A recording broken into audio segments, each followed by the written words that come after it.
What's going on, my friends? Welcome to episode 66 of the Get Your Game On podcast, where you the hot takes, latest stories, and spicy picks from New York, New Jersey, Philadelphia, national, and international sports. Hosted by yours truly, Grassani. Join us around by Michael Cunningham, Alex Reich, and Chris Kern. You can listen to the podcast right now on SoundCloud, Apple Podcasts, Spotify, Google Podcasts, and YouTube. Also be sure to follow us on Twitter at GetYourGameOnP. And with all that said, it's time to get your game on. What's going on, guys? How's it going? I just got back with 2 doctors. How you think I'm doing? I feel that, Adam. We're getting through it though. We got a fun episode to discuss. Oh yeah, definitely. I think you yourself aren't like feeling like the greatest. At least you said. Definitely, yeah. We'll get through it. Because Chris, our friend Chris, is doing, I believe, like COVID like symptoms. Yeah, it's not great. Wait, but did you get better tested? today. Did you get tested yet? No, I probably won't. Oh, okay. That's just not available in the area, and I mean, it is what it is. Yeah. Home, relaxing. Yeah, I agree. Just staying home, relaxing. Like, yeah. if like something worsens, you could always like call 911. Yep. Just being smart about it. Oh, guys, we're at episode 66 now. Oh my god. Let's go. Can't believe we're this far into it. We're like a third of the way to 100 episodes. It's just crazy.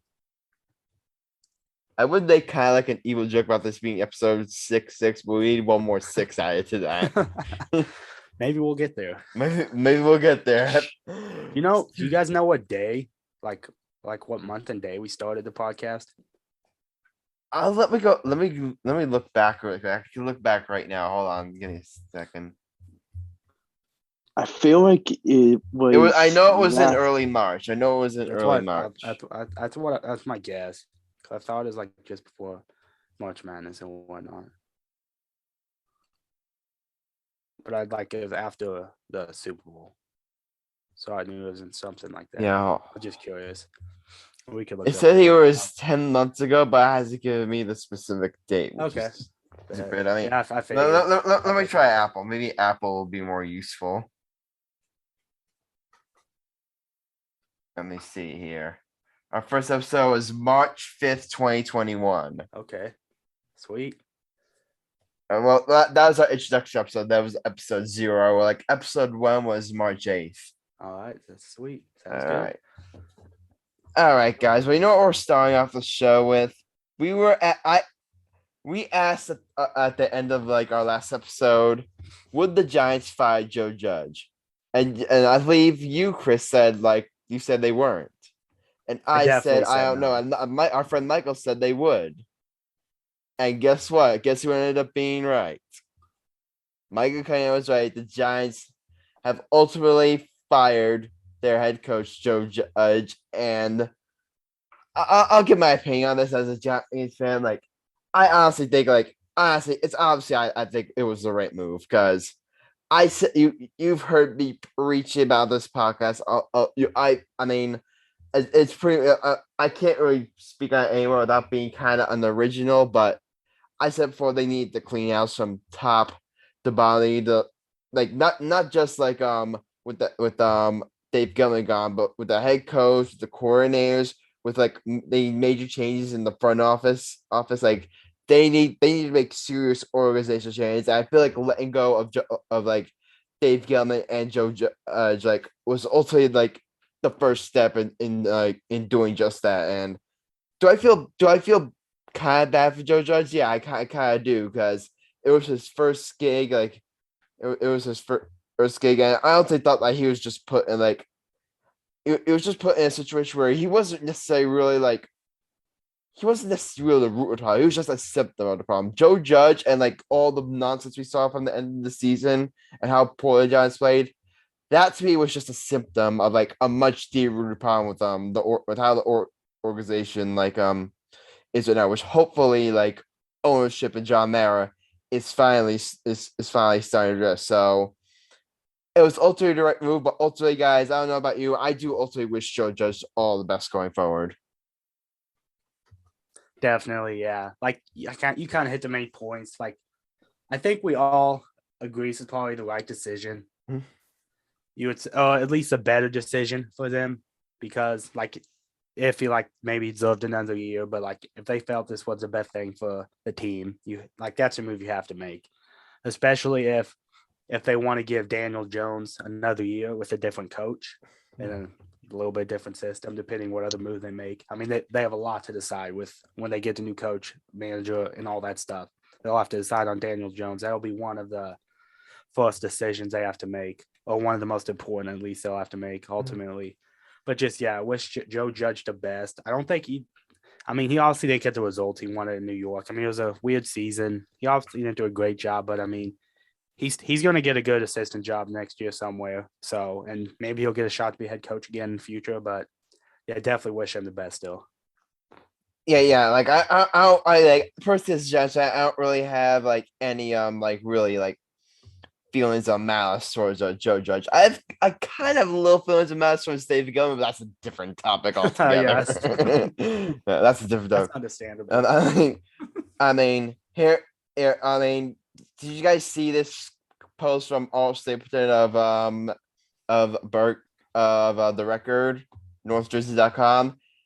Joe Judge actually was a statement following his firing, and I'm going to read it out to you right now. Quote, as I reflect on my tenure with the Giants, I want to express how truly grateful I am for the opportunity to be the head coach of the New York Giants. Thank you to the mayor and his to the organization and incredible support, and to the fans, proud loyal fans who rival any fan base in sports with their passion, devotion, and devotion. It was a privilege to represent these people during the past 2 years. Thank you for showing up week in and week out to support our team. I also want to express my appreciation to the coaching staff. They play in long nights and early mornings to help the players be successful. Their work is behind the scenes, but the dedication and love they invest into these players and teams foundations for anything that happens on the field. I am proud to have worked with the group of men we had, every grateful for each and every one of them.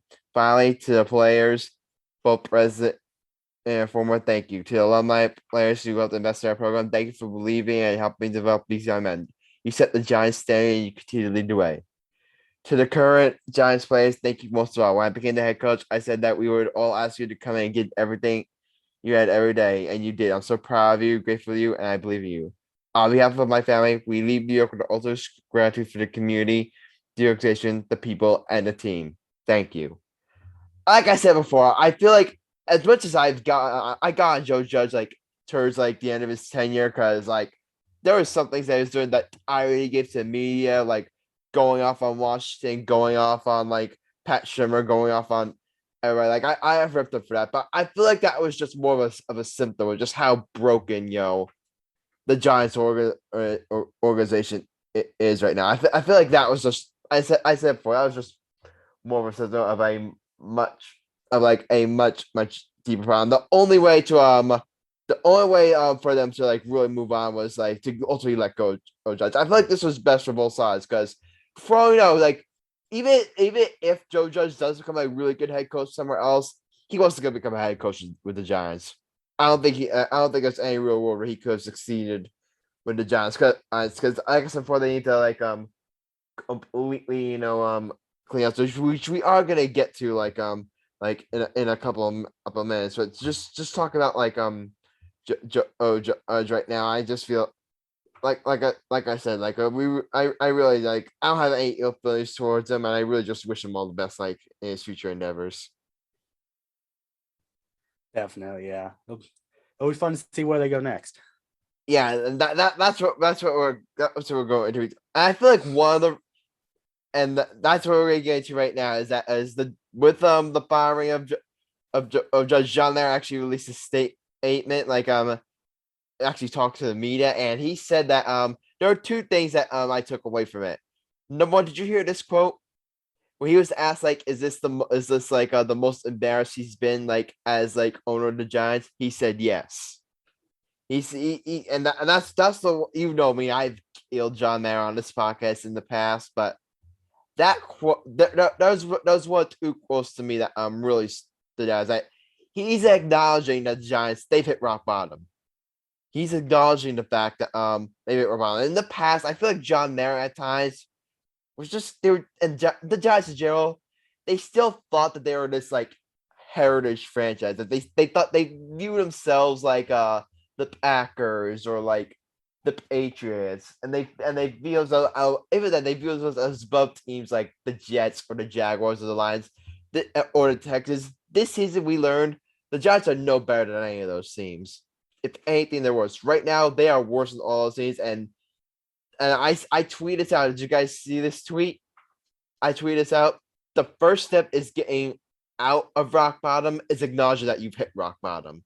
And that's also what America did. And hopefully they can now take necessary steps to ultimately get out of rock bottom. The other thing that John Era said that John Era said that really stood out to me was he ultimately said that he was going to look outside the organization to hire a coach. He was going to look outside the organization to hire a general manager, and that general manager will ultimately decide on the head coach and Daniel Jones's and Saquon Barkley's fate. Thank you. Thank God, because that was that's the one of the things you've heard me before. This whole thing about the Giants fan, that the Giants, they do things a certain way, like that they expect a new GM and head coach to like kind of like conform to like what they want to do. That way is dead. They need to hire someone from outside the organization. They need to get out of the comfort zone and hire someone from outside the organization that's gonna really like look at this mess objectively and fix it. That's what they need to do. And that quote like is really like giving me hope.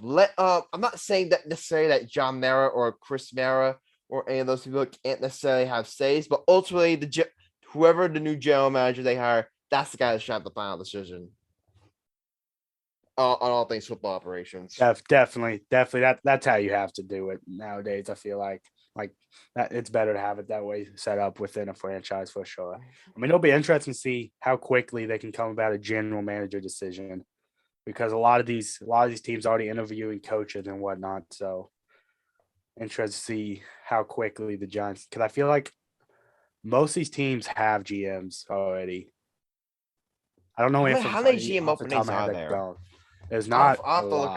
I think there's I know there's like 8 head coaching openings. Yeah, I would say 2 or 3 GM openings. I think there's 4 or 5. 4. I think there's around 4. I'll have to double check. I know there's a couple other head coach openings that are like both of them open the same organization. I know.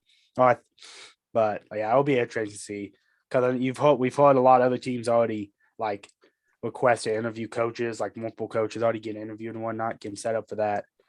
So it'll be interesting to see how quickly the Giants can kind of get their general manager decision and really get up to speed on some of these decisions that they're going to have to make. Chris, I 100% agree with what you're saying. And now we're going to start speculating of like who like should necessarily like the Giants hire to be echo. Like what would I want them to do? And honestly, guys, as far as I'm concerned, there's not really like, it's based on the candidates that they're interviewing, like there's not many routes that they could go that honestly would really like make me mad, because here are 4 names that they have interviewed. Here are some of the names that they have interviewed so far. Here's what the big name that's getting a lot attention right now is Joe. I forget I know how you pronounce his last name. Joe Shonin. I believe he's the assistant general manager from the Buffalo Bills. That's the name that's getting a lot of talk. Ryan Poles, the executive director of player personnel for the Chiefs. Quentin Harris is the name that is up there. Vice president personnel for the Cardinals. Adrian Wilson, and that's the thing. We say before about guys hiring someone from outside the organization. They're all right now hiring. That's what they're doing now. They're interviewing candidates on other teams. Some teams that have been sexual. They're interviewing like Joe O'Showen from the Bills, who've honestly been sexual. They're very Oles from the Kansas City Chiefs, who's we all know how down the Chiefs has been. Like they're looking for someone from outside the organization. I saw this list. I don't know if you saw this when they were interviewing like for a new general manager when they fired Jerry Reese all the way back in 2017. When they were interviewing for general managers, you want to know how many guys they interviewed that were outside the organization? One. They interviewed one guy from outside, who didn't necessarily have ties to the Giants organization. That guy was Louis Riddick.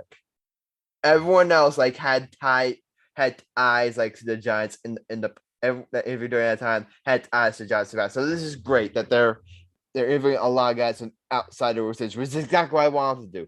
Exactly what I want to do. Now, what necessarily mean that the GM that they're going to hire is going to be good? No, there's no guarantees, but it's showing them the feeling I'm getting from right now. And I don't know if I'm going to regret saying this in a couple of years or if I'm jinxing it, but it feels like to me right now that the Giants around there are finally starting to get it. They're finally starting to see like as what happened. They're finally I understand what's been going on for these last 5 years, and they're taking steps to fix it. I mean, Alex, you've been quiet. Do you have any thoughts? I don't have anything on my mind about it because I'm not familiar with what direction the Giants are headed, and I'm very interested to see how they will react with their new GM next season, and I think that it's just going to be a very interesting scenario.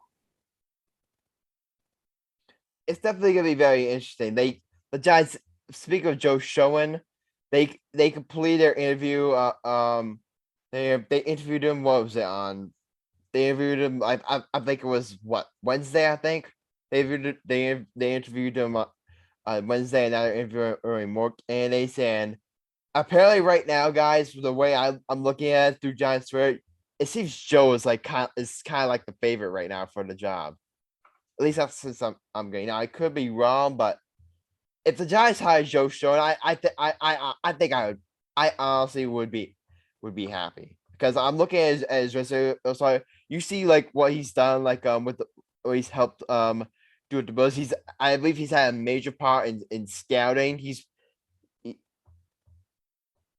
had a major part in like scouting with the Bills. He's done a lot of great work there. You look at this roster the Bills have done, like, and that's a big thing Giants need to address. They need to get better at scouting and drafting because they have just not done a good enough job with that over the years. I have this tweet from Bobby Thompson, quote, during his interview with the Giants, Joe Schoen suggested to ownership that he would want full control of the team's personnel decisions if hired. One of these decisions is being able to pick the head coach.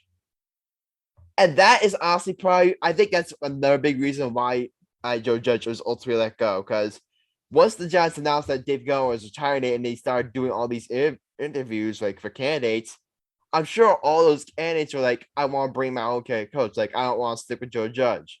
And they got ultimately forced the Giants in and say, you know what, Joe Judge, I'm sorry, but we've ultimately got to let you go. Like, that could just be me speculating, but that's just kind of sense I got.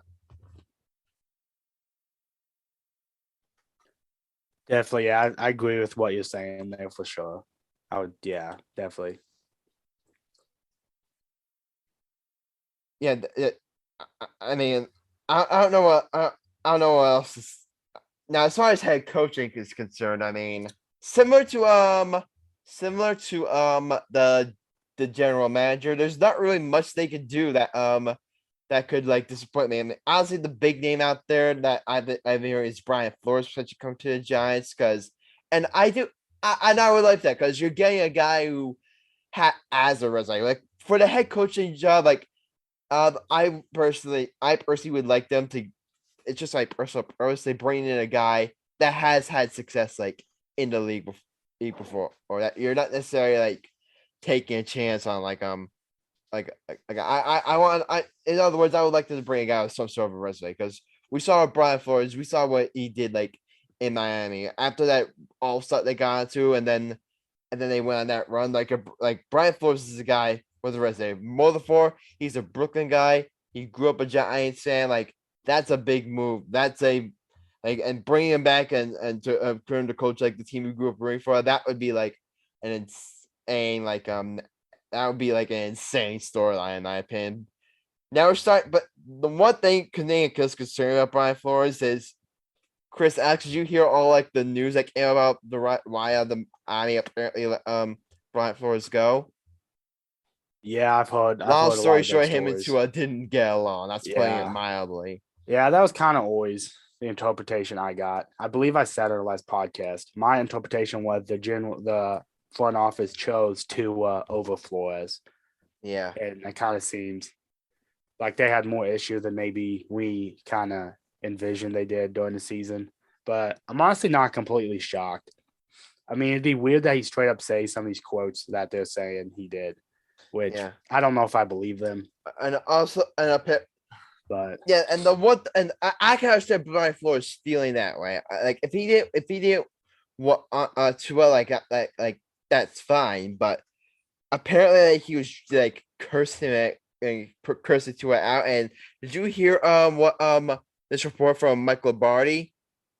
Apparently during this past season, Brian told Tua himself that the team should have taken Mac Jones.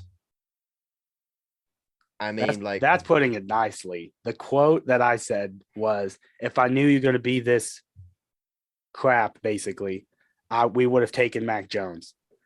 I mean, I could understand like coaches like talk, because that type of stuff goes on like all the time. But I feel like that's the point where you're kind of crossing the line there. Yeah, I mean, if he did say that to Tua, that leads to other issues.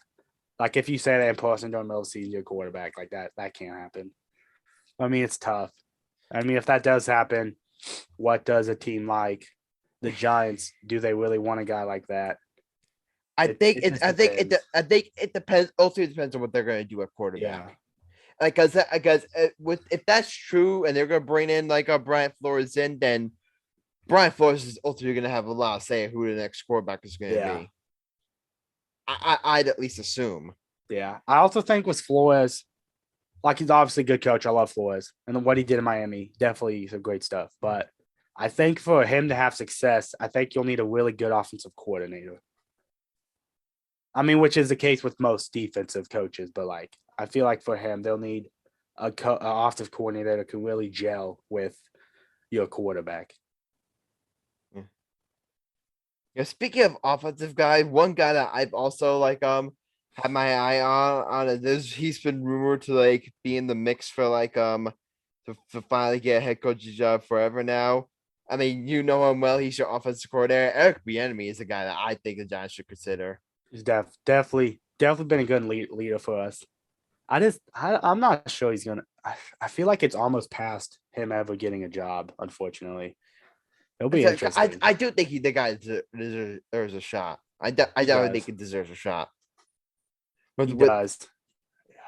The one concern I've had with Bieniemy is that I've heard someone talk about this is that with the Chiefs and I was about to say Chip Kelly. I forget who the head coach is. Andy Reid. With Andy Reid there at the hat with Reid and Chip Kelly. How do you get those two confused? I don't know. I was like I said, I was at a couple docs today, so my mind is like not working like at 100%. But Andy Reid, I mean, he's the one who also like Andy, he's a big offensive guy that you may wonder like is like the Chiefs offense like how much credit does Eric Bieniemy truly get for the Chiefs offense being as good as it is? Oh, definitely. Which I definitely think he deserves some credit, but that is a question that it is. You also got to ask if you're bringing it in for to be a head coach. Yeah, I'll say that for sure. I mean, I think Jim Harbaugh is like a pipe dream, but he's definitely a guy that they should consider. But I think he's like kind of like in the pipe dream there. One guy that I've heard like was a lot of rumors. Alex, it's time for you to put you on the spot here. Your former head coach, Doug Peterson. That would be an interesting picture for Doug Peterson going up north to MetLife Stadium. And I think that it'll be definitely an interesting kind of trade that they make. But I'm not really seeing them get Doug Peterson. I'm not sure who they have on their list, although Doug Peterson could land with the Giants, but I'm just very anxious to see where he ends up at. And even if he coaches for New York, I think that he'll be a very solid coach for them, even though his past wasn't that sharp. And yeah, I'm just looking forward to it. I mean, the guy ultimately not too long ago won a Super Bowl. The guy ultimately not too long ago won a Super Bowl, and like I said before about the Giants, like wanting to bring in a guy with a resume, like Doug Pearson is the guy that has like one of the at least resume wise has one of the stronger resumes out there. So if you want to bring it, so like I said, they brought you heard me. I texted this. If they brought in Doug Pearson, like I wouldn't have any complaints. Yeah, because like I said before, the past 3 head coaches, like honestly, the past 3 head coaches, Ben McAdoo, Pat Shermer, Joe Judge. When the Giants hired them, did you honestly guys know at the time who any of them were?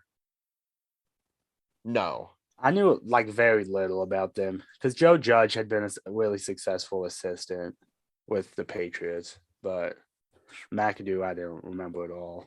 McAdoo was like the offensive coordinator. That was another in-house hire, Yeah. which Okay. that ranted, which I said for the Giants need to really start get it. The Giants need to really start getting away from. But again, they need. I think this time around they need to go after a guy that has like some sort of a resume that has been a part of like a lot of winning. That is like ultimately like had sex. Do I think they necessarily have to have had head coaching gigs before? I don't think it's not necessarily no, but do I want a guy that has like some sort of resume and the day they hire him, I'm not like who is this guy? Like yeah, that's personal that is a personal preference of mine, but ultimately guys like with both the general manager and the head coach for the first time in a while, I'm looking at the situation, guys, and I'm saying to myself, there's very little the Giants could do that would make me mad. There's very little to what the Giants could do because, like I said, it's C-suite that they're finally starting to, they finally getting they're starting to head in the right direction. That's the sense I'm getting. If like for example, if they had like just let Dave Gellman go and they brought in Kevin Abrams, I would be on here ranting, and they kept the Judge, I would be on here like having a nuclear meltdown. But they're not doing that. They're going outside the organization. They're doing their due diligence, and it seems like they're finally starting to put 2 and 2 together and really starting to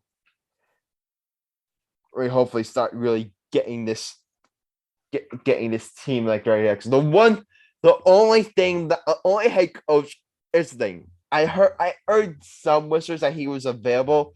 Here's the only guy that they could hire that would literally make you have a nuclear meltdown. You want to guess who it is? Who? Bill O'Brien. No. Yeah.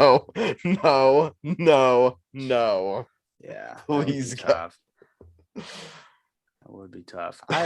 He'll get another head coaching job at some point. I don't think he was a bad head coach, honestly. It just really, yeah. From a one of my friends hates him. One of my friends hates him. It's when they gave him like management responsibilities. He really went to trash. But like you're the solid head coach, I feel like. and give it another year or two, I bet he gets a job. It wouldn't shock me if he got one this offseason even, but I would guess he doesn't. Yeah, What about go ahead. what Go about ahead. Go ahead, Alex. what about the coach that got fired today for the Texans? Oh, That was that was a yeah. that was a shocker. Yeah, that Yeah. one. I'm looking at like us. The Texans. Who did they fired again? David Coley.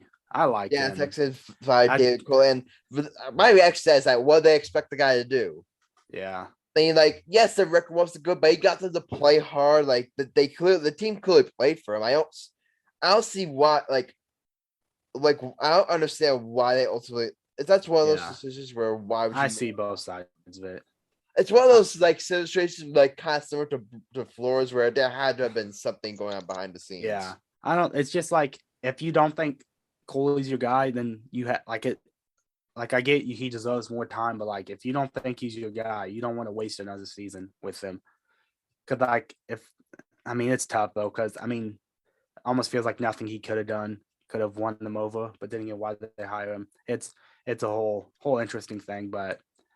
He definitely did a decent job. I'm interested to see where he ends up. He won't be a head coach next year, but I'll be interested to see if he could put himself on the spot to get a head coaching job again in the future. I guess not, but yeah, definitely a weird situation, especially because he got fired so late. Yeah, it is definitely weird, but like I was listening to sports radio, and you know what the phrase they always put out there. In this business, you get hired to get fired. That's ultimately how it is in like sports. So unfortunately, yep, exactly. I do want to. I want to shout out two more candidates because we haven't even discussed the top two offensive coaches on the market, and those are Kellen Moore, the Cowboys, and Byron Leftwich of the Buccaneers. I'm so glad you brought those two up. Both teams have done a great job this season and over the past couple seasons. And both coaches are in a prime spot to land a head coaching job during this cycle. And I think they both will get one. I think they both. I would say more Leftwich, but I would guess they both get a job.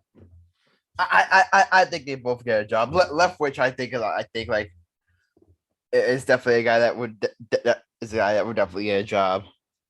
With like I understand like with Tom Brady and him like on the magical, but you also have to remember that he's like 44 years old, and that you have to think that with Tom Brady still being good, that Leftwich will have at least something to do with it. Oh yeah, he's been phenomenal down there. Just like scheming, I'm like, Brady's had one of his best seasons of his career, and just like that's wild. Yeah, this isn't like Adam Gase like claiming that I was offensive coordinator for Peyton Manning when he was in the Broncos. This isn't like that. Because Peyton Manning was still in his prime. Tom Brady's like 44 years old and still balling, which I think we all could agree. We have no idea how he does it. It's insane. I think it's the same thing with Tom Brady. We'll never be able to we're never gonna see something like this ever again. But and we'll talk about it more during our playoff predictions, but it's just the same. But guys, you have any final thoughts on the head coaching or anything football related before we get to Mike's hot take? I'm good. It's just gonna be a fun coaching cycle for sure. A lot of good candidates, but there's gonna be a couple surprises. And honestly, I've been trying to think of some outside the box hires. I mean, Bill O'Brien's one of them. Doug Peterson, a couple guys like that. But there's going to be someone that we didn't discuss that really hops up there, though. Go ahead, Dax. I'm feeling an Ian Rappaport bomb next week. There'll be a few. There's gonna be a few. I mean, this January is gonna be what thrown up by the time of this episode goes up. Someone might have landed somewhere. Exactly. It is gonna be wild. But guys, our good friend Michael Cunningham unfortunately couldn't make the show today, so our friend Chris is also going to take over Mike's hot take for us. So without further ado, here's the segment of the show that is like Patrick Mahomes bombs. Chris's hot take. Christopher Kern, take it away, my friend. Oh, the beautiful introduction, Adam. The Mahomes bomb. I love it. But yeah, I'm just going to get right to it. The Memphis Grizzlies are a championship contender. They have been playing at a high level. Oh my 11 straight wins. 11 straight wins. The defense has been before you get on, on. I want to ask you one question, Michael. Chris. And this will be part of your hot take. Are the Grizzlies the biggest threat to the Sons of Warriors in the West? 100% yes. And there is some, I'll go a little more deeper into that, but let me finish talking about why I think the Grizzlies are a contender. I feel like the biggest thing with a contender, you need a legit superstar. They have that in Ja Morant. Oh my God. How good is Ja Morant been? Not even like at first, I didn't know if he'd get to that level this year, but he's clearly at that level. He clearly is. And like I knew he'd get here eventually, but like it's just insane how good he's been. He's one of the best 5-10 players in the league right now. I'd like rankings, whatever, but he's up there. But the defense has just flipped a switch. About 2 months ago, something like that, we were 9-10. We had the worst defense in the league by a wide margin, like 4 or 5, or probably 4 points in the defensive efficiency rating. Like it was bad. But since then, we have the best. Like during our win streaks, 9-10, we have the best. I should have pulled up the stats, but since that time, we have the best defensive rating. Like we just flipped a switch, and just the depth on this team. We have the deepest roster in basketball, and it's not close either in that department. But just the way that they play, Desmond Bane, like we've been talking Ja Morant to the All-Star game. This team is good enough. They're too good to only have one All-Star. They're at that level. Someone else is going to be an All-Star on this team, whether it's Desmond Bane. He's been a big-time two-way player. Jaren Jackson Jr. is an elite defensive player. He's one of the best defensive bigs in the league. And the crazy thing is, we have not seen this team at full strength all season long. Not at all. We have not seen – it's hard to say big three, but the best 3 offensive players, Dylan Brooks, Desmond Bane, Ja Morant, they have not played this season. And it's just crazy. Ja Morant's missed a lot of time. I think Bane missed a little bit. Dylan Brooks has missed a lot. Like, even during this 11-game winning streak, but like we've had like a lot of times during this streak, we've been missing 7 or 8 players. Like a lot of teams have, but like that hasn't stopped us at all. It's just the way we defend and get after it. John Conchar, one of our backup guards today, had 17 rebounds off the bench. That dude is huge. He's also the best the best 3-point shooter in the league.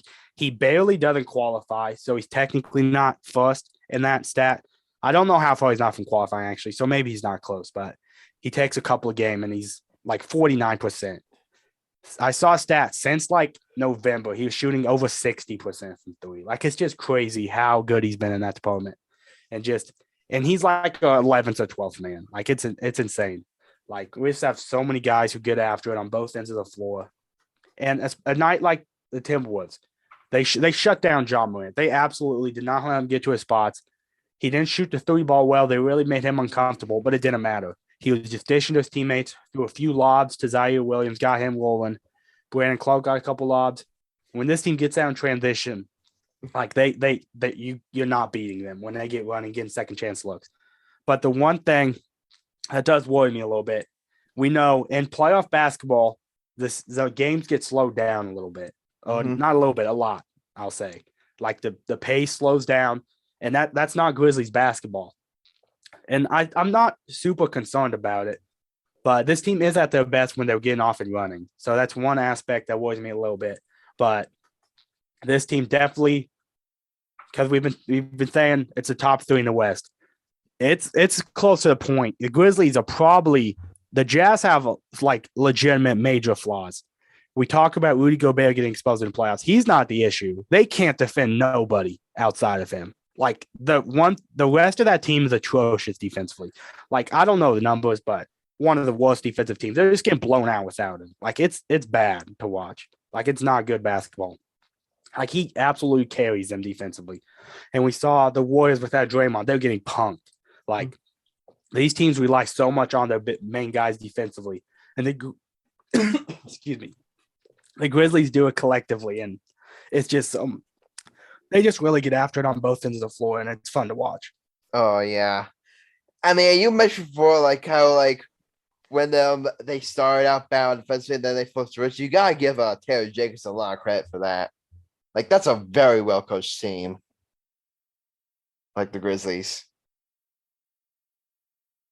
And you said before, like, with the way they play, like, defensively and just really, like, I want to ask you this, like, between these two players, the top two picks in the 2019 draft, Zion Wilson and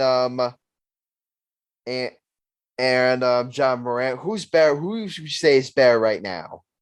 Oh, that's just for you. That's for Alex. Who do you think is better right now between those two players? It's Ja. I think so too. Without question. I think Zion will eventually get issues. Yeah, that's the thing. I think Zion will get there eventually, but right now, John Morant's the better player. Do you think Zion gets there, though? I have major concerns about him and his health. Like, I'm very worried. I mean, when he's on the floor, he's a monster, but with his health issues, I mean, maybe that's tell you that, he'll get better over time, but. Yeah, I'll be interested to see. Because I do think, I mean, the Pelicans are an interesting spot. I would love to see him get back after the All-Star break or something. Who knows? But, I mean, that 10 spot in the play-in is going to be super interesting. And I don't think any of the teams, like, I would love to see them. That 10 seed could be very exciting push. Like, OKC's not completely out of it. It'd be fun. I'd love to see that team really play hard in the season going after it. The Pelicans, the Spurs, the Kings, like, a lot of teams going out. And the Trailblazers, they're an interesting spot without Damian Lillard, but, like, the West is not very good this year outside the top 4 now. But, like, it's going to be super exciting to see. But, like, yeah, Zion, I mean, man, like, he was dominant. He's dominant when he's on the floor. No one's questioning that. Like, when he's on the floor, it's one of the best. I don't know. He's an all-star. We'll say he's a clear all-star, clearly one of the best 20, 25 players in the game. Like, he's a future superstar. But, like, when you take into account health, it's just like, I don't know, man. I'm very concerned about it. And I hope he can get it together. But, like, it's tough because it's a couple seasons now. He's really struggling with it. But it'll be interesting to see where he can go with this. Yeah, definitely. I mean, but Chris, is that the end of your hot take? Yeah, I'll go with it. I don't need any crazy because I could have made it about Ja first, but like he's gonna be the one getting the credit. But like, it's so much. I mean, it's this so much. team I mean, is so honestly, John Morant deserves special. a lot of credit because I think John Morant right now. He's one of the best point guards in the league right now. He is. He's definitely. And I feel like in a couple of years, the way we're talking about Steph Curry now, with the way we're talking about like guys like James Harden and like all these and Damian Lillard, all these elite guards, guys like Trae Young and John Morant, we're gonna be talking about those guys the way we're talking about Steph like in a couple of years. Definitely. But the big thing is he's got to win in playoffs. Like this, you don't need to win a championship series, nothing crazy like that. But this is a team that needs to win a playoff series, I would say. Like need might not be the right word, but with how good they've been this season, you can't just fall off down the stretch or anything. Which I'm not worried about because the depth of this team, just how hard they play for each other, it's special. But like people talk about it, the Grizzlies have had one of the toughest schedules this season. Their record is 19-8 against winning teams. Like that's just an absurd stat. Like they are playing good teams and beating them, and beating a lot of them convincingly. They beat Golden State. Not easily, but they really kind of pulled away a little bit. They blew out the Brooklyn Nets on the road. They beat the Cavs on the road.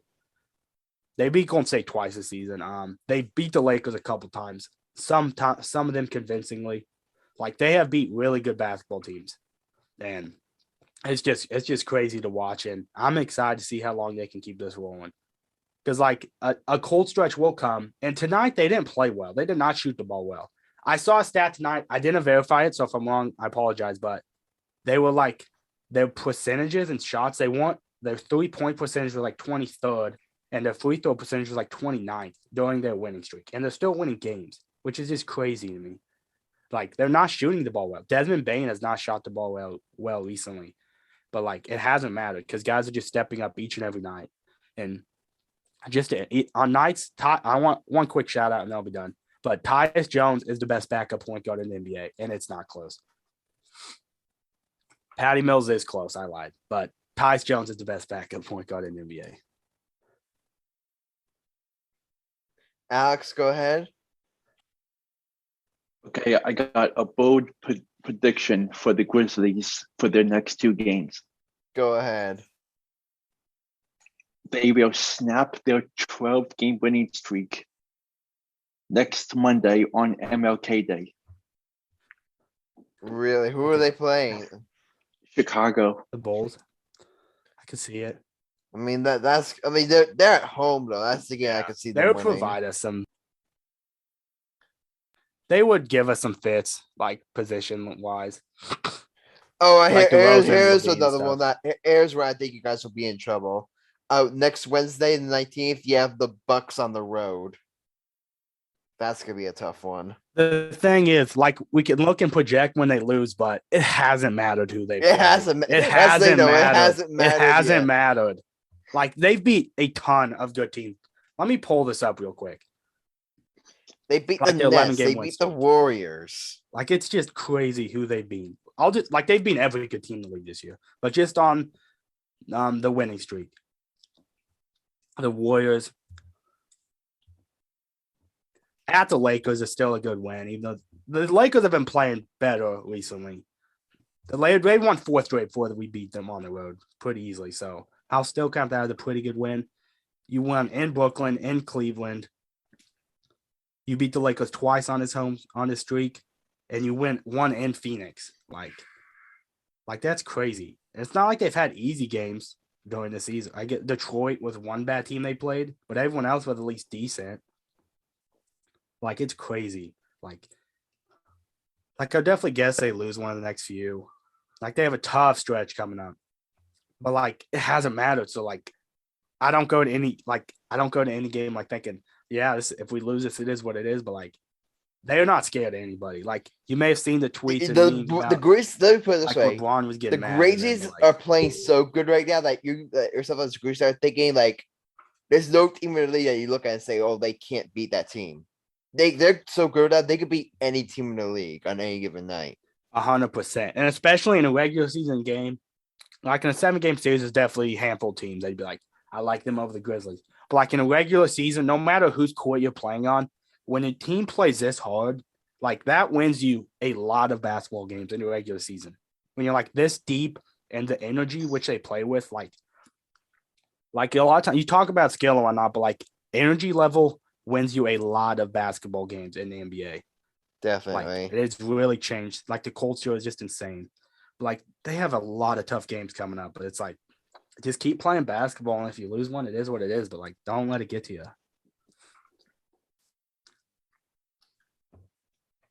All right, It's is that the crazy end of your because- hot take, Chris? Yeah, but like, it's crazy because we when we started this winning streak, we were like 4 games behind the 3-seeded Jazz, and now we're game up on them, and all of a sudden it's like, can we catch Golden State? Like, I don't know. It's just gonna be fun to see how far we can keep this rolling. It's definitely gonna be fun. But Chris, great hot take. Just so you know, I'm approving. I mean, I mean the Grizz. I think you said it before. I think not one of the teams not named the Suns and the Warriors. They're the biggest threat to come out of the West, in my opinion. Like I definitely think they have a legitimate shot to like come out of the West, and it's gonna be very interesting because they're on a hot streak right now. But I think Chris, that I think they're eventually are going to end up hitting like some sort of cold streak. Definitely. So They it'll will. it'll be interesting to see what happens like when that comes and with that that's the word of storm. But they've been playing excellent basketball. John Morell has just really cemented himself as like an elite guard in this league, and I mean they've just been playing. So I'm going to approve this one. Alex, you can go. I approve. Okay, if you didn't approve, we would have had problems. but But honestly, Chris, your hot take goes to Michael Strucker, and Michael Strucker is now what? 60, 59, 58 and 7. He said 58 approvals and 7. Wait, I'm getting it. 59 approvals and 7 disapprovals. So that's that. But guys, you ready to go to our 2021-2022 NFL playoff predictions? Yes. All right. So how are we gonna do this? You guys want all of us to reveal our brackets? Like I'll go reveal my bracket. I do all matchups, or do you want us to like go game by game? I would say game by game. Yeah. Or how about this? We'll Also- go round by round. All right. That- We'll I'm do good with that. We'll do wild card. Then we'll do divisional. Then we'll do conference. All right. I'm good with that. All right. So I'll go first. And I'll start off with the wild card round, and we'll start off in the AFC with the 3 seed Bills going up against and hosting the 6 seed New England Patriots. 2 NFC West, not NFC West. What was I thinking? AFC East matchups. I mean, the Patriots, they've been like one of the surprise playoff teams in my opinion this year. I mean, Mac Jones had a very impressive rookie season. Bill Belichick has proven that he's still got it, and he's just Bill Belichick. But ultimately, guys, like I'm gonna go with the Bills on this one. I just think Bills are just I just think Bills are the most talented team. I think their defense is just as good, if not better, than the Patriots. The Bills, they just play excellent on both sides of the ball. All really, I think the Bills are like one of the most like complete teams like in football. So I'm gonna go with the Bills over the Patriots on that one. Bengals over Raiders. This one's, guys, did you see this stat? The last time the Bengals won a playoff game, cell phones weren't even invented yet. That's just It was crazy. 1991. No one in human history has ever sent a text message about the Bengals winning a playoff game. But you know what, guys? I'm going at that streak ends this year. I'm taking the Bengals over the Raiders. I think with how good Joe Burrow has been this year, the Raiders are a good team, but let's be honest, they barely squeaked by a Chargers team that's good but not elite, and Derek Carr is a really good quarterback. I don't know if he's good enough to really carry you through the postseason, so I'm going to take the Bengals in this one. And next up, Chiefs and Steelers. Chris, you're not gonna like this one. I'm gonna take the Piss. Nah, I'm just playing with you. I'm taking the Chiefs. There's no chance you're picking the Steelers. If anyone on your picks the Steelers, we might have to put you in the waiting room. All right, but I do want to say I do hate being a fan of a playoff team when no one's giving the other team a chance. I hate that. I mean, I also love it because I love how it's so dominant, but like, I just hate how no one gives the other team a chance. Yeah, Just those games always dangerous. But there's hey, also I went through the same thing like 10 years ago with the Giants played the Packers on the road and no one gives a chance. Yep. Oh, it's fun being on that. And from that side of things, I love being a fan when nobody gives your team a chance. I love rooting for my teams like that. It's so much that more your team exciting. just pulls off the upset. Yeah, it's so exciting to watch your teams play like that. Yep. All right. Next up, we're going to the AFC side of things. Cowboys at 49ers. This has been like a game that everyone has had their eye on. You know me, I think the Cowboys have been a little bit overrated, but I'm not going to hide anymore, guys. Chris, I think you were leaning this way too, and you hinted that before. I'm going to take the 49ers in this one. I just think Jimmy Garoppolo's like a bit. I don't know. I think the thing is, the Cowboys, they're just not that far removed. I mean, Nick Parsons is obviously a beast on defensively, but I'm still not 100% sure on that defense and if it can be good enough to carry them through the postseason. And the 49ers, they've played really good football. They've beat a couple of really good teams, so I'm going to take the Niners in this one. Then the other team that I've claimed was an NFC West matchup against a team that I thought was a little overrated. The Rams against the Cardinals. And I'm gonna take the Rams this one. Is this Kyler Murray's first playoff game? It is.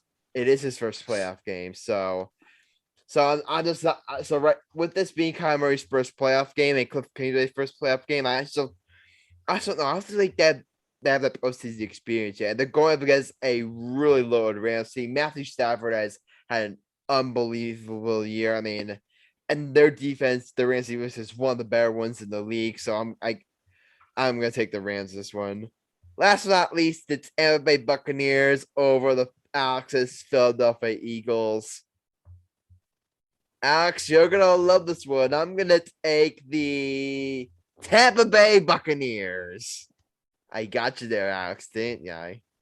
Good pick. Go ahead, get mad all you want. Adam, the GOAT is going down on Sunday. Is that a hint to Nothing would make us happier. Nothing would make us happier, Alex. I hope you know we're not actually rooting against your team. They might be, but I'm definitely not. Just know, Jason Kelsey, Lane Johnson, Jordan Mailata, every single one of them is ready to dominate in Tampa Bay. Oh, okay. That's a good point. All right, who wants to go next? Chris, with Alex, with all that thing you're talking, you want to go next? Or Chris, you want to go next? All right, Alex will go next. You got it? All right, you're up. Okay. We're doing the wild card. Yeah. So I have Cincinnati over Oakland. I mean Vegas.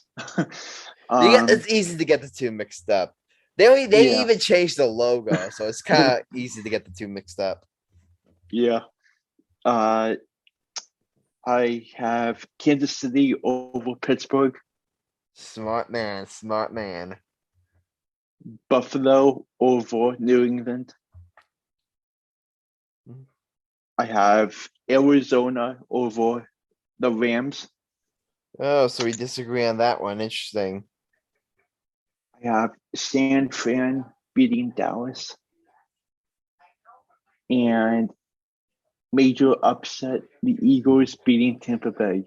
Oh, he is picking it. No bias, of course. But just so a record, that pick from Alexander Reich. Disclaimer: that pick of Alexander Reich really wasn't at all biased towards the being Eagles fan. We disclaim any claims of Alex Reich being biased there. Thank you very much. Should I go to the next round? No. I mean, no, go. I'll go ahead and do mine. No, Chris has to do. Do we want to discuss these games for a couple minutes too? We can discuss them for a couple minutes. Yeah. So I'll go ahead and make my predictions first. So I'll just go through them quick, and then we'll talk real quick after where we went where. But I have Bills over the Pats.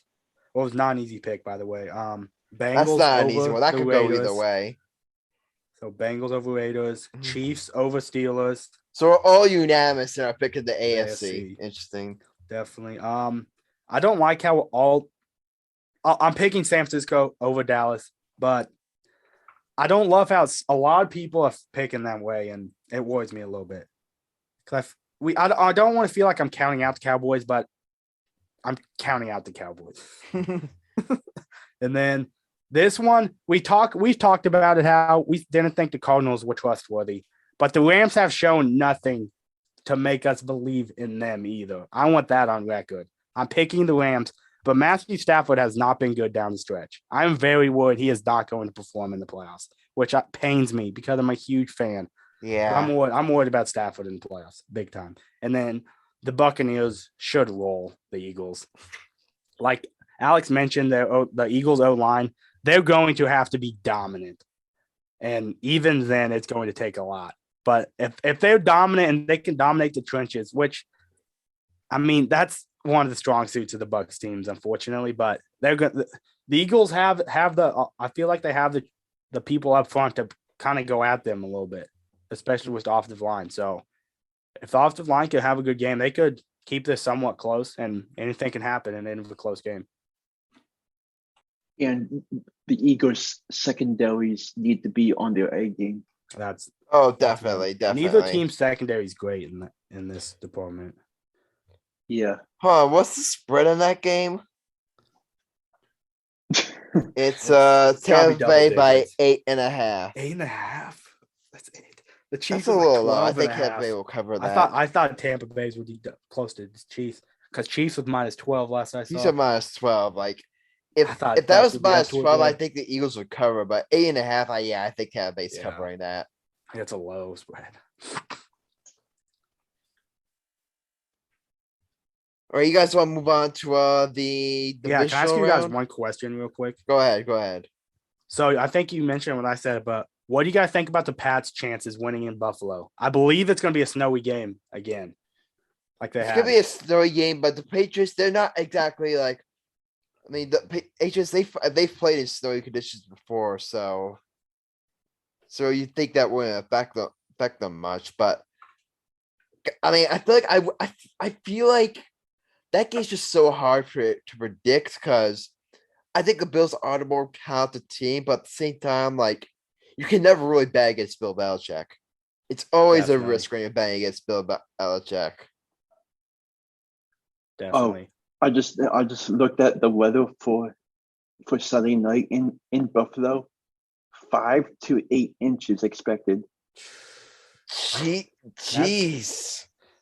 Because I don't want to overreact from one regular season game, but like I mean, it was a close game score wise, but the Pats that favored the Pats big time in that snow matchup. I felt like I mean, I picked the Bills myself. I just wanted to get you guys' thoughts on that one because I feel like that's an intriguing one that that doesn't necessarily seem as intriguing as kind of like the Cowboys matchup or whatnot. That I think that's probably like one of the more intriguing matchups of the wild card round. Definitely. I think that's probably the most intriguing one in my opinion because that one could go either way. That's the one matchup I look at and say that could go either way.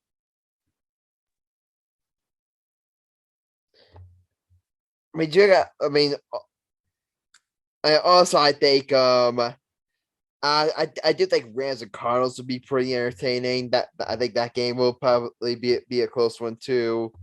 I think Cowboys and 49ers will be interesting too. Will be interesting as well. I mean, those three matchups, those are three really the going to ones. be. Really I'm not completely counting out the Raiders though. I'm not. It's just. It wouldn't shock me, but I'd be a little bit surprised if they won that. Yeah, I'd be a little. It's one of those situations where you're clearly leaning one way. Wait, let me search something. I don't think Darren Waller is playing, but I want to verify that. Oh, and also, it's supposed to be 22 degrees by kickoff in Buffalo. Dang. Yeah. Darren Waller is playing, which is big for the Raiders. So that helps. Let me just say though, I think with it being 22 degrees, I think it's long overdue that NFL teams they should have demanded that all stadiums have retractable roofs at this point. Disagree. Really? Strong disagree.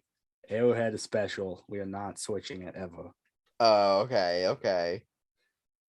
Once you like cheer for a team, does MetLife have one? No, MetLife doesn't have MetLife one. doesn't, but like it's a crazy atmosphere and like in an outside stadium like that, like these. Like I don't have a problem with it being outside, but the roof should at least be retractable. Like for days like this where it's that snowy and stuff. Like I honestly kind of feel for the players. Yes, they have to play through it, but man, like playing in that type of conditions, it's gonna be rough on the players. Definitely tough. Alex, go ahead. Oh, just one real quick. My old college professor is a diehard Buffalo Bills fan. Yeah. So he's going to be very focused on that game, and I'm excited to see what he has to say about the game. Oh yeah. Oh yeah, it's gonna be intriguing. You guys want to move on to the divisional round now? Let's go for it. All right. For my bracket, in the divisional round, I have the 1 seed Titans going against the 4 seed Cincinnati Bengals. Guess what, guys? I'm going upstate. I got the Bengals over the Titans. I love it.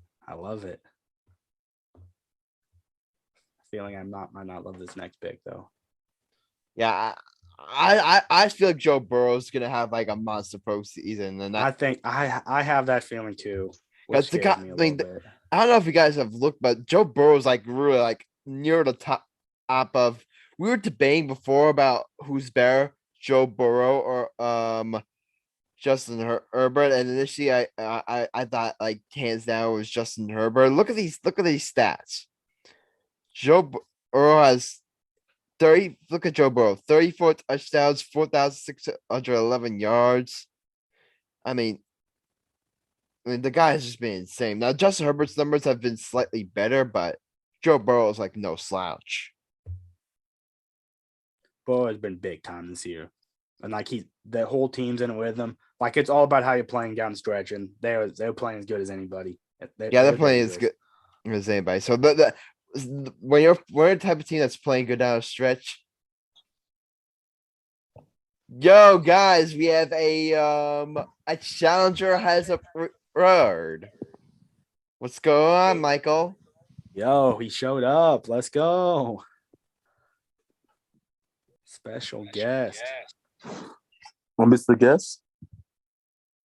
We weren't expecting you. We're expecting you to show up this late. We do have some good news for you, Mike. All three of us picked against the Cowboys this weekend. Yeah, We're all three on of the us San picked Fran bandwagon. So dare you. We are not kidding. We all three picked. We're not kidding. We're 49ers. doing our playoff predictions right now, and all three of us picked against the Cowboys. Move your finger. Who's the picker? Cowboys beating the 49ers. Okay, so that's your pick. Who are you picking for Rams Cardinals? Cardinals. Okay. Buccaneers Eagles. That's not even a question. Alex, our friend here, picked the Eagles. And Alex is on drugs. It's all about the Eagles. It's all about the Eagles. It's about the Buccaneers, baby. All right. Who you got? Do you have the Chiefs or the Steelers? Go ahead, pick Steelers. Piss Chris Kern off. I'm going with Sparks. Okay. Who you got in Bengals and the Raiders? My friend Matt is a diehard Raiders fan. So I'm going to go with the Raiders. Ooh, he's going with the. I think he's the only one here to pick the Raiders on the podcast. All right, last one: Patriots and Bills. This is an interesting game. We want to know which way you lean on this one. Josh Allen all the way. What? Josh Allen all the way. Oh, okay.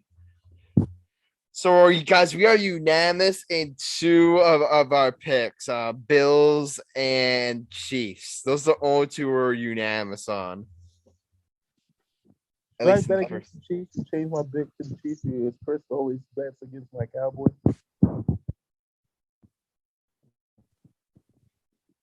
Okay, you guys want to move on to the divisional round now? Finally. All right, time to move on. All right. I've got the Titans and the except for like Titans and the Bengals in divisional round. I've got the Bengals upsetting the Titans. That's my upset pick. And next up in the division round, I got the Bills and the Chiefs. Chris, I don't know if you remember from my season predictions episode. I had the Bills and the Chiefs in the AFC Championship game, and I picked the Bills. Yeah, and you know what they say?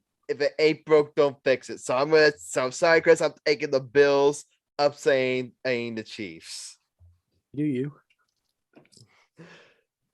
Actually, the Chiefs, I think they've obviously been on an incredible run, but remember, guys, it's not too long ago we were talking about the Chiefs, being concerned about them, whether or not they were even going to make the playoffs. They could barely beat the Giants for crying out loud. Okay, relax. That's not that that far, is a fair far point. removed. But I would say every team outside of Green Bay, we've asked that question about. Okay. And I would guess Tampa Bay too. Hmm. All right. Next up, the 49ers and the Packers. This is an easy one. I've got the Packers over the Niners. And the Rams against the Buccaneers. We mentioned before about your concerns to the Rams. Like, I think they're good enough to get by the Cardinals. I can't see them getting past the Buccaneers. I'm taking the Bucs. I'll go next, I guess. All right. Who All you got? right. Divisional round, Michael. Go ahead. I got the Cowboys. I'm gonna be crazy on the upset against the Packers. They'll play the Bucks. They would play the Bucs, I believe, in your scenario. I got the Cowboys against the Bucks, being the Bucks. Ooh, spicy. And you would have the Cardinals. I believe you would have the Cardinals playing the Niners. Yeah. I think Cardinals, Packers. Cardinals, Packers. Yeah. I'm gonna go with the upset because Kyler Murray is gonna upgrade his game, I think. So I'm gonna go with Kyler Murray. Whoa! Against the Packers. That'd be a shocker. That's a shocker. Because in football, we all know this. Anything can happen on the gridiron. No, we all know that. It's definitely there'll definitely be one of these top seeds get upset in that divisional round. And for the AFC, I got the Chiefs winning it. You got Chris. Chiefs. I think you got Chiefs over Bills. Great. Yeah, pick. Chiefs over Bills. And then you would have Titans against the Raiders. Who you got in that one? The Titans, man, I don't know if they could adjust in the playoffs because you could be the first seed and you could crumble. So I'm going to go with the Raiders just because of their experience. All right. Who wants to go next? I mean, Alex, you kind of followed me last time, so Alex, you can go. Divisional round predictions. All right, boys, I got to take off. My phone about to die and I'm not home. All right, later. A surprise appearance from Michael Cunningham on this podcast. Wait, Mike, quick Super Bowl prediction. Go. Cowboys versus Bills. Cowboys versus Bills, and who you got? No, wait, winning? hold up. Cowboys versus Chiefs. Cowboys winning the Super Bowl. Ooh. You obviously see no bias in the ball there. And then I can't wait till the Cowboys. Just for a record, we here at the Gay Progress, we want to disclaim any of our claims of Michael's pick not being completely and totally biased. So we want to issue that disclaimer right there. It wasn't biased. Mike, if that's the matchup, you can fly out for the Super Bowl parade in Kansas City if you want. If that's the podcast, if that was the pick, me and Chris are going to the Super Bowl now. I'm not sure about that one. Later, boys. All right, later, Mike. Get it back rolling to it after Okay. that interruption. All right, Michael. I'm like, Alex, go ahead here. Sorry, Okay. Michael, I had to interrupt you. Go ahead. So I have Tennessee over Cincinnati. Kansas City over Buffalo. Arizona. So we have the opposite picks in the AFC. Go ahead. Yeah. The Cardinals over the 49ers. And Green Bay over Philadelphia. Oh, okay. Yeah, you picked the Cardinals over the Rams, right? Yeah, I did. Okay, gotcha. Just want to make sure. All right, Chris, you're up. All right. This wasn't an easy pick, but I'm going to go Titans over the Bengals. And then Chiefs over the Bills in the AFC. And then in the NFC, I'll take the Packers over the Niners and Tampa Bay over the Rams. Yeah. I don't love picking both 1s and 2 seeds, but I just don't see. Yeah. A I lot of the don't like lower that seeds- either, but in the AFC, it's hard not to. It is. I feel like kind of like Packers and Buccaneers. I think they're on They're a collision step course. ahead above everybody. Yeah. I mean, a team like the Rams, Niners, with a lot of these teams have good defenses, so they could definitely pull off one of these upsets. It's just it would take a lot for them offensively, I think, because a lot of these teams are major flawed on that side of the ball.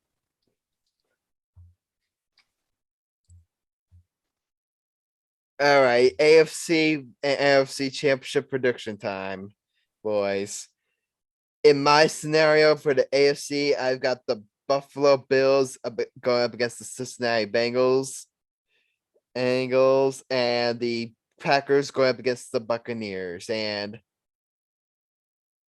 I mean, if you heard my back when we did our season predictions, I had the Packers and Bills in the Super Bowl. I'm sticking by God. I've got the Bills over the Bengals in the AFC Championship game. I think the Bengals will go on a nice run, but I think the Bills will ultimately pull off the upside. I just think the Bills are just such a complete team that on both sides of the ball that it's gonna be hard for I think they're a type of team that could go on that type of a run. So I got the Bills representing the AFC, and I finally have Aaron Rodgers finally slaying the dragon and taking down Tom Brady. I got the Green Bay Packers over the Tampa Bay Buccaneers. Action up. Okay.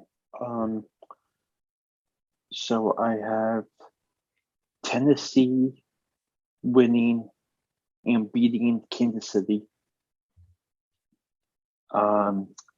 Green Bay beating Arizona. Okay. So you got Green Bay and Tennessee in your Super Bowl matchup. Yep. You got both the 1 seeds. How original. All right, Chris, you're up. All right, and then for me, I have the Chiefs over the Titans, and then the Packers over the Bucks. I'm not high on Tennessee. I almost picked the Bengals over them. I honestly don't think the Titans are that great. I don't think they are either. I mean, they're the 1 seed for a reason, and winning on the road in playoffs is tough. So they definitely. But I think the Chiefs. I mean, you can't sleep on them, but I still think they're going to the Super Bowl. No, but yeah, Chiefs and Packers in my Super Bowl. Yeah.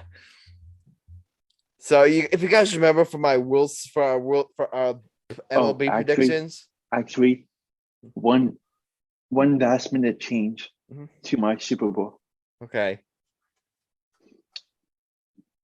Green Bay beating Kansas City.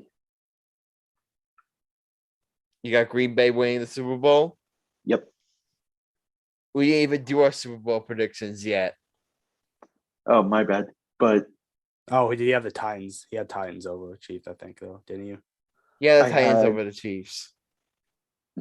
no, I had Titans against Green Bay in the Super Bowl before I said it. All right, Okay. so you're changing it to Green Bay and Chiefs. Yeah. Oh, okay.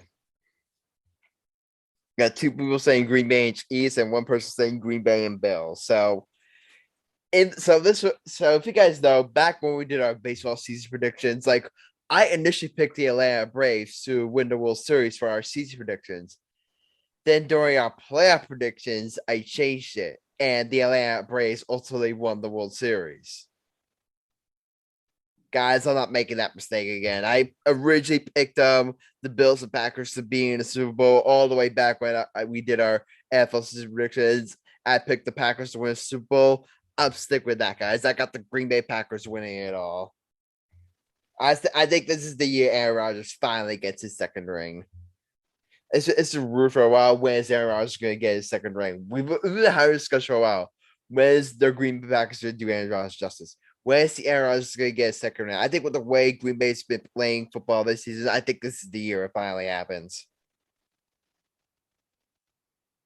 All right, Alex, show up. Oh, I think I said my Super Bowl already. You said Packers over Chiefs? Yeah. Okay. Chris, you're up. All right, so I am also going to go Packers over the Chiefs. Oh, Much to the pains, but I can't try to keep all bias aside. The Chiefs haven't. I mean, the offense is you can't. I'm not faulting the offense, but because they've just taken what the defense has given them. But I think Aaron Rodgers is a different beast. The Chiefs did a really good job on Devontae Adams when they played. That was with Jordan Love, but I'm not super concerned about Adams killing us. But I just think Aaron Rodgers is just he would like give us fits because I mean he's Aaron Rodgers. But I mean I just think the Packers. What is Alex doing? Alex, what are you doing?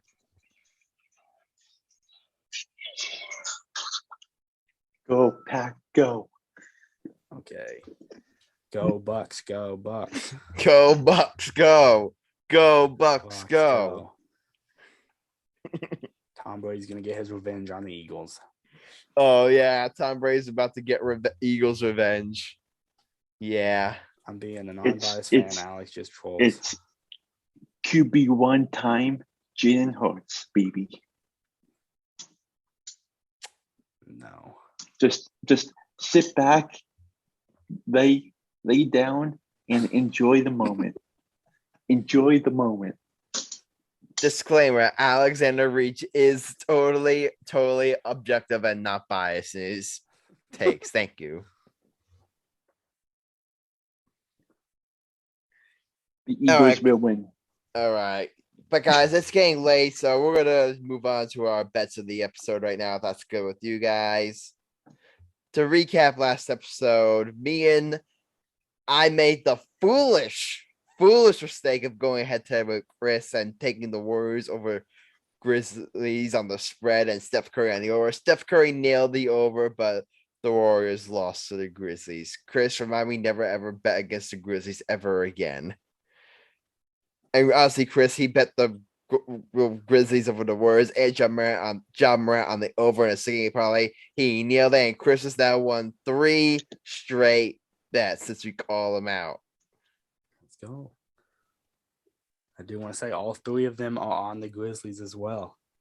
I've been riding their hot streak. Yeah, I got in on a late, but I've been riding them to this little comeback I've had. Yeah, Sam had the Bills over the Pistons on my line, Grizzlies over the Warriors on mine as well. So we nailed this parlay.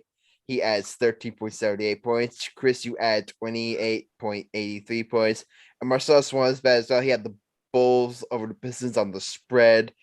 Bulls completely destroyed the Pistons, so he obviously won his bet.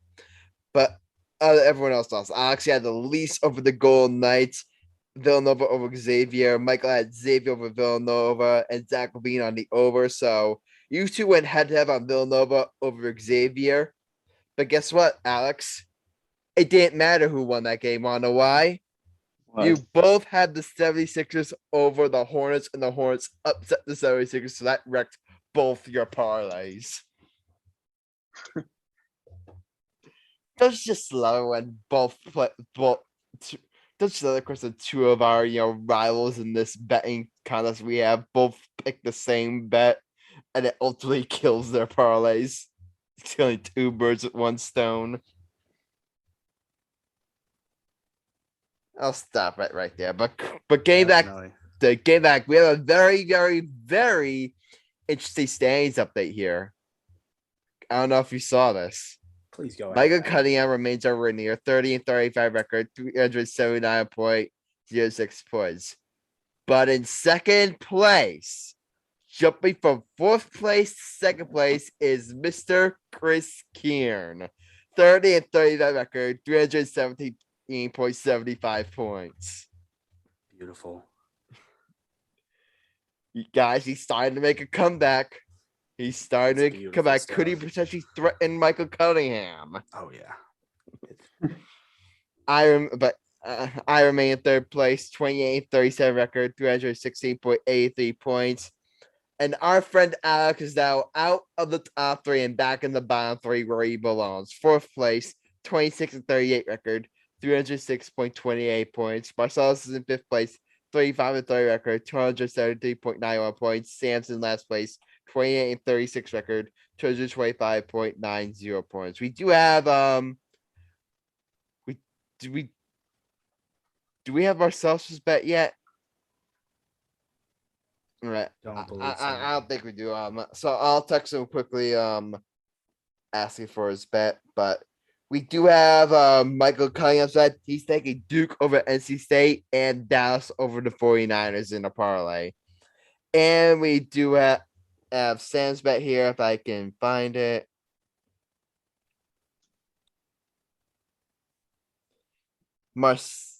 Sam's taking the Pelicans, Magic, and Pistons on a parlay, all on the money line.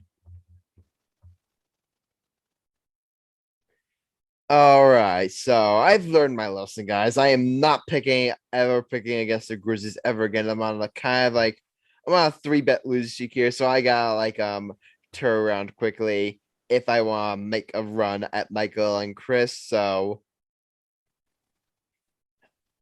I'm looking for something. I gotta do an NFL playoff prediction here. I gotta do at least one of them,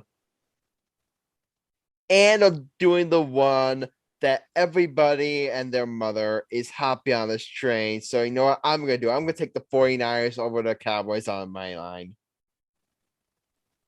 I stick with the risk reward that scenario. The Cowboys are technically the underdog, but so that means you could get a lot more points by taking the Niners on line. I just think like, and since I picked them in during season fixes, I'm just gonna ride. I like the hot train. I'm gonna take the 49ers in this one. Keep it simple and sweet. All right, Alex, you want to go next? Sure. So I am gonna do college basketball parlay. College basketball parlay, interesting. Yeah. So my first game is New Mexico State money line over Aberdeen Christian. New. I can text it to you. Okay, you can text it to me. Okay. And my second one is Southern Illinois money line against Northern Iowa.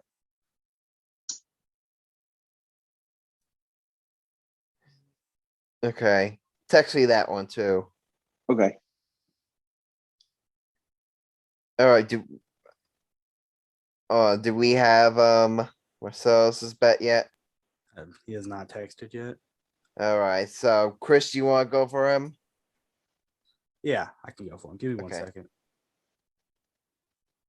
All right.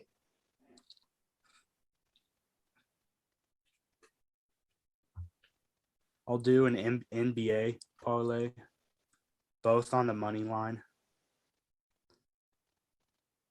I'll go. Give me 1 second. I'll go Sixers over the Celtics for one of them. I'll do two. Sixers over Celtics and Kings over Rockets. Awesome. Both on my line, right? Yep. All right, Chris, you're on a hot streak right now. Let's see if you can keep it up. Go ahead. All right, so if it ain't broke, don't fix it. We're going Grizzlies money line, but I'm gonna get a little bit risky. I'm gonna go Desmond Bane on the over for points. Same game parlay, right? Same game parlay, correct? Who are they playing? The Mavericks. Oh, that's gonna be an interesting matchup. But It is. honestly, why not? Why not? Yeah, why not? Remember back during last NBA season when Michael kept riding on the Knicks? Yep.